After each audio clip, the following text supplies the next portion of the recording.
Monsieur Denis Robert et Monsieur Léon Saillotte nous racontent leur expérience en tant que travailleurs de l'industrie papetière en Mauricie. Ouais, je m'appelle Denis Robert. J'ai été surtout employé administratif à partir de commis au poste jusqu'à directeur général de tous les services de la compagnie sur une base de 30-32 ans. Et c'était quelle compagnie? Consolidated, ça a commencé, ça s'appelait Consolidated Papers, c'est devenu Consolidated Batters, c'est devenu Consolidated Pontiac. Moi, mon nom, c'est Léon Saillotte et j'ai travaillé au centre de recherche d'Abitibi Consolidated.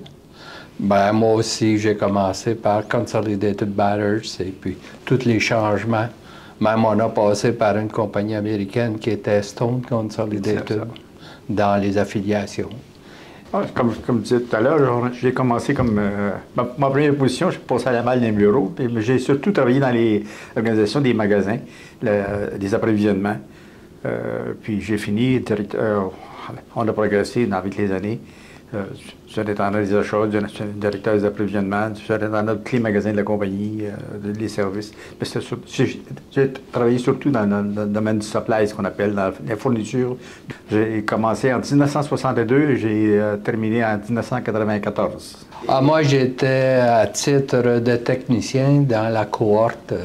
On avait des administrateurs, l'équipe d'ingénieurs, puis des techniciens pour assister à l'équipe d'ingénierie. Moi, c'est à partir de 1968 jusque dans les années 1999, là où est-ce qu'on a fermé le centre de recherche. Mon père avait une grosse quincaillerie, matériaux de construction, puis j'étais dans mon domaine. Puis on m'avait avisé qu'il y avait des postes qui s'ouvraient dans ce domaine-là. Puis c'est comme ça que je suis rentré à Consolidated dans ce temps-là. J'avais travaillé sur la Côte-Nord, après ça de l'électronique médicale. Puis quand j'ai vu l'opportunité, j'ai rentré à la division de la Wire-Gamac à Trois-Rivières. Ouais, le matin, il y avait toujours une quinzaine d'employés dans l'organisation des magasins, ce que j'ai fait depuis longtemps. Puis, le premier matin, c'était d'aller voir s'il y avait eu des urgences durant la nuit ou la veille au soir, ou des choses de même. À 9h, 9h30, il y avait toujours les fameux meetings de production dans un lycée de pâte et papier, là, où ça ne faut pas que ça dure longtemps, parce que si ça durait trop longtemps, nos patrons nous disaient « Hé, t'as pas d'ouvrage à ton bureau, toi? » Chaque chef de service venait dire « Ah, ça, j'ai besoin de ça, ça, j'ai besoin de ça, ou il y a tel problème. » Pour tenir tout le monde au courant de ce qui se passait, tout ça, c'était la religion tous les jours. Puis après ça, il y avait une partie de la journée, normalement, où on recevait les vendeurs, puis les réceptions de matériaux, puis ces choses-là. Puis s'occuper des employés, puis la journée normale. On arrivait le matin, puis on avait toujours notre objectif à rencontrer, qu'on nous avait donné à chacun des mois.